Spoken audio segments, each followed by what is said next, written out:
Servus meine sehr verehrten Damen und Herren, willkommen zurück zu einem neuen Video auf meinem Kanal. Patch 11.2 von World of Warcraft ist draußen und nächste Woche beginnt das neue Race to World First. In diesem Video geht es um die 10 härtesten Raid-Boss-Mechaniken in der Geschichte von WoW. Wir gucken uns das Ganze mal an. Ich bin aber ehrlich, wir werden so ein bisschen durchskippen. Weiß ich nicht, ich werde mir nicht 20 Minuten anschauen, wie jemand eine Fähigkeit beschreibt. Deswegen, wir werden versuchen, das Video ein bisschen schneller zu gestalten. Wenn, ja, grob was erklärt wurde zu den Fähigkeiten, gucken wir ein bisschen drüber. Ich gebe meinen Senf dazu.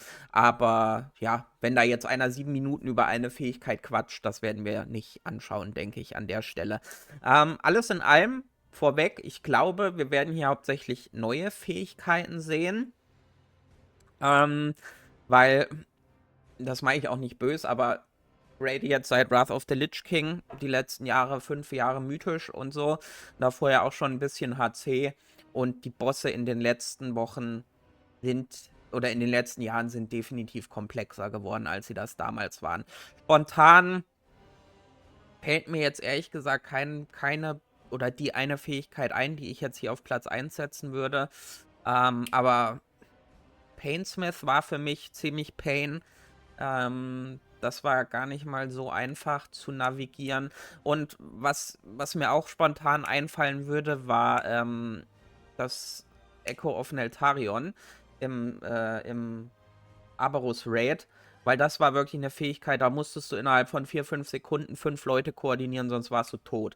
Und das war ohne Add-ons eigentlich unmöglich. Aber wir gucken mal rein. Content behind it, World of Warcraft has seen hundreds of bosses across dozens of raids. We now know that in Classic, things started off super simple. Maybe a boss would just put up some debuffs, or they'd hit the tank kind of hard in the odd fight here and there. Over time though, raiding has evolved massively. Nowadays, the Race to World First is a huge event with professional guilds putting in countless hours to perfecting every aspect of the raid. And with the leaps and bounds the game has made, raiding has changed a lot too. Even as early as Wrath of the Lich King, bosses started to become more challenging, with the hard mode difficulty in Ulduar, and later heroic in Trial of the Grand Crusader and beyond. And then later still in the Warlords of Draenor pre-patch, Blizzard introduced a Mythic mode, which we've had ever since as the new standard for the hardest content in WoW. And as raiding grew, it started. Er sagt jetzt hier Warlords of Draenor Pre-Patch, aber mal überlegen. Ja, kommt hin, das war Ende Mists of Pandaria.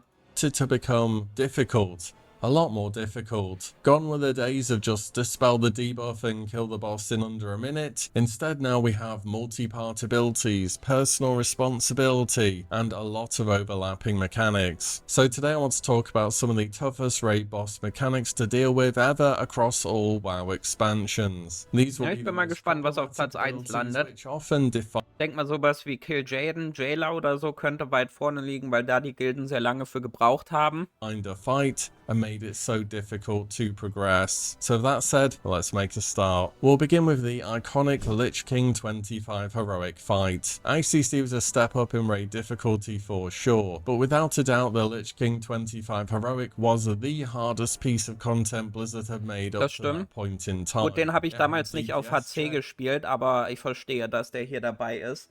Auch so aus Nostalgiegründen. Raid-wide coordination and the ever-dreaded personal responsibility. That's going to be a reoccurring theme here. But there was one mechanic on this fight which you could never underestimate. In fact, if this mechanic ever went wrong, you would wipe instantly, no matter how many weeks you had this content on farm. And that, of course, was Defile. So Defile was a big shadow pool the Lich King would cast on any random player in the raid. And on heroic, each time it dealt damage, it would grow in size and it would grow in damage as well. And basically, if it was allowed to tick and deal damage. Ja, da kann ich mich noch dran erinnern. Ich habe den zwar nur auf Normal gespielt, aber sobald einer im Defile geparkt hat, Ich glaube, Entweihen auf Deutsch war die ganze Plattform voll mit dieser schwarzen Suppe und dann konntest du halt ablegen, ne? Dann war vorbei. Either once, it could grow in size and then accidentally hit another player, and then if that happened, it could accidentally hit another player, and at that point it was like a snowball that had got rolling, and it's probably going to be a wipe. The difficulty with Defile was that it could go on any player, even the main tank, so everyone had to hold their rocket boots cooldown for Defile, and just kind of pray you don't get it 2 times in a row if your class has weak mobility, because if you do, there's a reasonably high chance it ticks for damage if you're just running out of it. Just one more reason.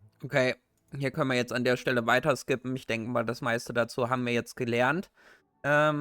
Is a platform that aims to equip you with the skills to forge a career in back-end web development through interactive lessons. Okay, Werbung. Boot.dev offers that you are active and goal-driven.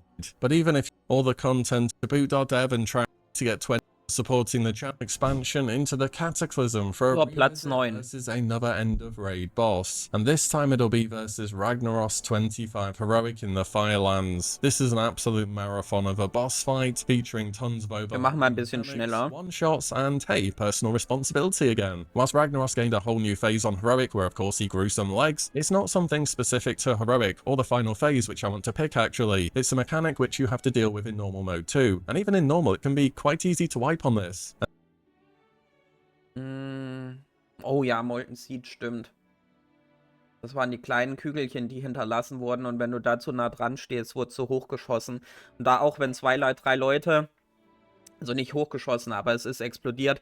Und da war es so, wenn du zu nah da dran standst, und weiß ich nicht, da mussten dann nur 2 Spieler ihr Ding falsch ablegen und dann hast du alle hochgesprengt. Das war echt nicht so geil. That mechanic is Molten Seeds. This was an ability that had several parts to it, and you had to deal with it in a really specific way. So you would stack your raid at one side of the boss in preparation for the Molten Seed cast. When the cast went off, which these days we have a weak aura telling us when it would, I've no idea what the tell for this cast happening is, I just moved when it told me to. Anyways, your entire raid would need to run around to the other side of the boss at basically the same time. A moment later, Molten Seeds would hit where your character used to be, where you were all stacked. This meant if you ran early, you put seeds ahead of the rest of your raid and hit people, and if you ran late, you would get mega one-shot. When your raid had reached the other side of the boss, you needed to use defensive cooldowns, as the Molten Seeds would explode and deal fall-off damage depending on how far away your raid was. However, you also still had to be in range of the Molten Seeds when they exploded because they would grow into adds, and then these had to be dealt with via ranged attacks before they were able to run towards the raid and reach any player. These adds were CC immune and gained a stacking debuff from being next to one another, so if they ever got in range of somebody,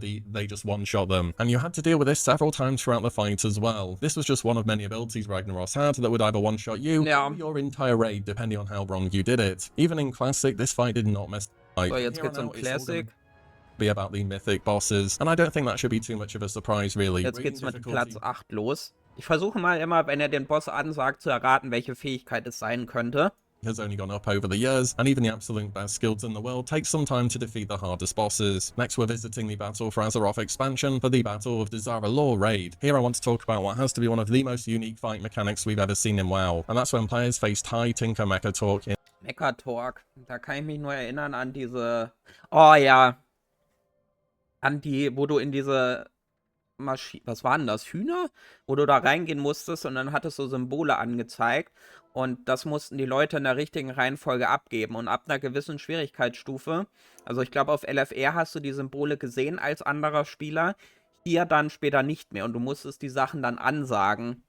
in battle. This fight already had some really nasty mechanical overlaps where you could easily lose players, and it also had a bunch of personal responsibility, because at the end of the day when one person out of a possible 20 can wipe the raid, it always makes a big difference. But the mechanic I want to highlight here are Mechatalk's Spark Bots. So he would call these in periodically throughout the Okay, scheinbar ist es nicht die Fähigkeit. raid-wide damage, but if enough of them spawned in, it became unhealable, so they had to be shut down. Shutting them down though was achieved in such an interesting way. So Mecha, being the master engineer he is, would use a shrink ray on certain players, making them tiny, and so they would take damage Ja, when doch. players stood on Ist so richtig gesehen. Du konntest dann da reingehen und dann hattest du eine Leiste, da musstest du, glaube ich, weiß ich nicht, irgendeine Abfolge eingeben. them. And when you were shrunk, you could hop into the Spark Bots as a Stimmt, jemand musste dir das, glaube ich, durchgeben. Dann musstest du die richtigen Knöpfe drücken und dann wurde der deaktiviert.